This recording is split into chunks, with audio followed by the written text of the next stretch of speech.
إن الذين يكفرون بآيات الله ويقتلون النبيين بغير حق ويقتلون الذين يأمرون بالقسط من الناس فبشرهم بعذاب أليم. أولئك الذين حبطت أعمالهم في الدنيا والآخرة وما لهم من ناصرين. ألم تر إلى الذين أوتوا نصيبا من الكتاب يدعون إلى كتاب الله ليحكم بينهم ثم يتولى فريق منهم وهم معرضون. ذلك بأنهم قالوا لن تمسنا النار إلا أياما معدودات وغرهم في دينهم ما كانوا يفترون. فكيف إذا جمعناهم ليوم لا ريب فيه ووفيت كل نفس ما كسبت وهم لا يظلمون.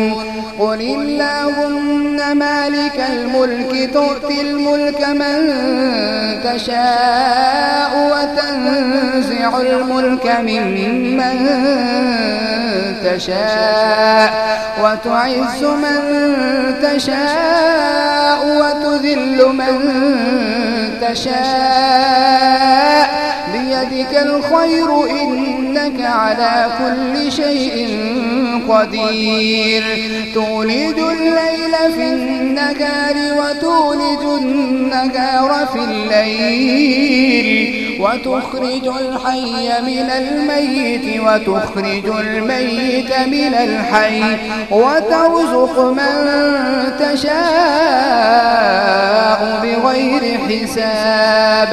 لا يتخذ المؤمنون الكافرين أولياء من دون المؤمنين ومن يفعل ذلك فليس من الله في شيء إلا أن تتقوا منهم تقاه ويحذركم الله نفسه وإلى الله المصير.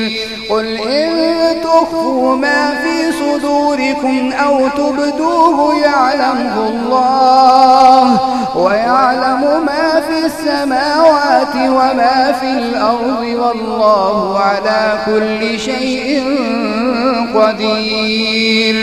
يوم تجد كل نفس ما عملت من خير محضرا وما عملت من سوء تود لو أن بينها وبينه أمدا بعيدا ويحذركم الله نفسه والله رؤوف بالعباد.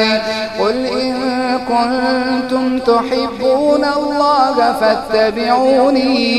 فاتبعوني يحببكم الله ويغفر لكم ذنوبكم والله غفور رحيم.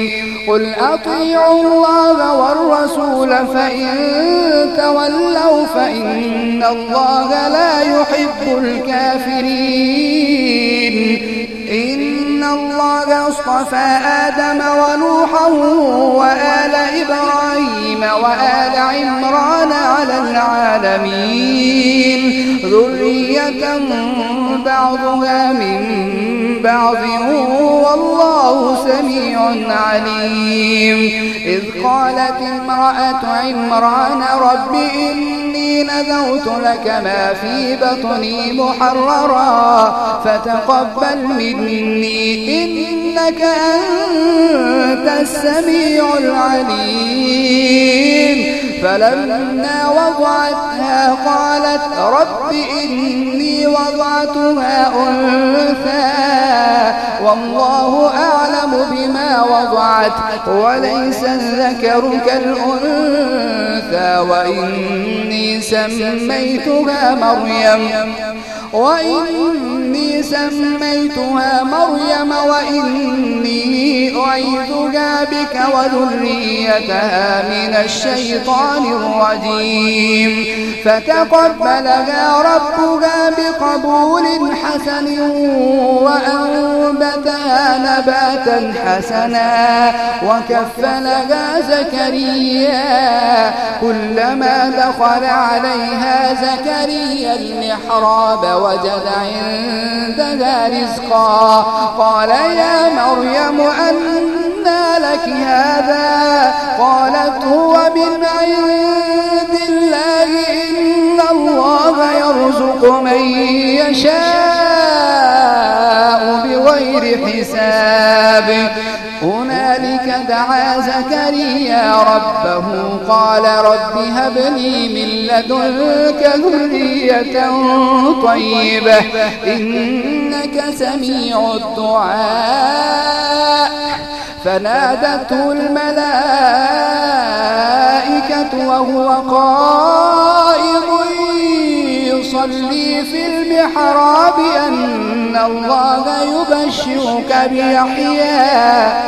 أن الله يبشرك بيحيى مصدقا بكلمة من الله وسيدا وحصورا ونبيا من الصالحين قال رب أنى يكون لي غلام وقد بلغني الكبر وامرأتي عاقر قال كذلك الله يفعل ما يشاء قال رب اجعل لي آية قال آيتك ألا تكلم الناس 3 أيام إلا رمزا واذكر ربك كثيرا وسبح بالعشي والإبكار وإذ قالت الملائكة يا مريم إن الله اصطفاك وطهرك واصطفاك على نساء العالمين يا مريم اقنتي لربك واسجدي واركعي مع الراكعين